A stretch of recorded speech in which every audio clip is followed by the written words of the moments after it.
ঘুষ দিতে রাজি না হওয়ায় খুলনায় এক ব্যবসায়ী দম্পতিকে কথিত হত্যা মামলায় জড়িয়ে নির্যাতন করেছে পুলিশ। কিন্তু নিহত বলে কথিত গৃহপরিচারিকা সীমা সম্প্রতি জীবিত অবস্থায় ফিরে এলে ফাঁস হয়ে যায় পুলিশের সাজানো নাটক। এই ঘটনায় জনমনে তীব্র ক্ষোভ দেখা দিয়েছে। নাহিদ আঞ্জুমান নয়নের ক্যামেরায় রফিউল ইসলাম টুটুলের রিপোর্ট। 2011 সালে খুলনার বয়রা এলাকার ব্যবসায়ী মাসুদ হাসানের কাজের মেয়ে সীমা হারিয়ে যায়। এই ঘটনায় মাসুদকে আসামি করে অপহরণ মামলা দায়ের করে সীমার মা। মামলায় মাসুদ ও তার স্ত্রীকে গ্রেফতার করে তাদের উপর অমানসিক নির্যাতন চালায় পুলিশ। মামলার তদন্তকারী কর্মকর্তা খালিশপুর থানার এসআই শাহ আলম সে সময় সীমা হত্যার নানা কল্পকাহিনী পরিবেশন করে সাংবাদিকদের কাছে। চলতি মাসের 2 তারিখে সীমাকে জীবিত আদালতে হাজির করা হলে পুলিশের সাজানো নাটক ফাঁস হয়ে যায়। এ ব্যাপারে এসআই শাহ আলমের কাছে জানতে চাইলে কিছু না বলে সে পালিয়ে যাওয়ার চেষ্টা করে।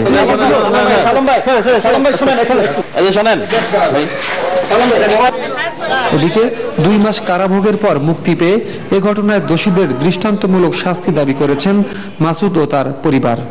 বিপদের ভিতরে ফালাই দিয়ে আয়ু শাহ আলম আমার কাছ থেকে টাকা দাবি করেছে। সামাজিক এবং মানসিক অর্থনৈতিকভাবে আমি অনেক ক্ষতিগ্রস্ত হয়েছি, এর বিচার চাই।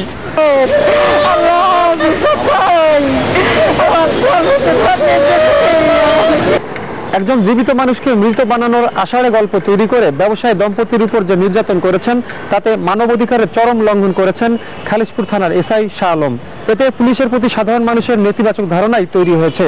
তাই সাজানো ঘটনার মূল্যায়ক এ পুলিশ কর্মকর্তার দৃষ্টান্তমূলক শাস্তি দাবি করেছেন নাগরিক সমাজ।